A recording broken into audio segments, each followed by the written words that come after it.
KG, not that I knew what I was doing. I did not know what I was doing, but there's a leader, leader it's called Sidiso Ishmael and San.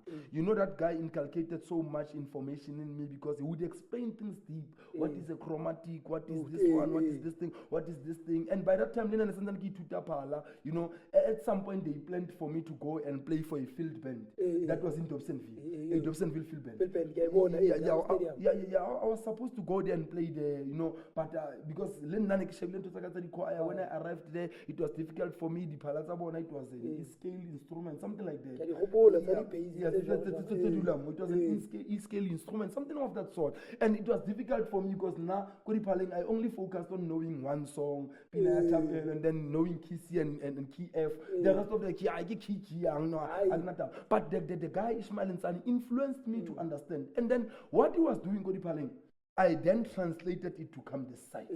And I understood it better because every time I would listen to the band that said to say, oh, this one is called, and then I would translate and got where I am later, little to be where I am because I even understood how to translate. People back never let some. I sometimes understand how to translate and say, okay, this song goes this way. Now, if I have to put lyrics because now they are in notes, how can I translate it? So let talent.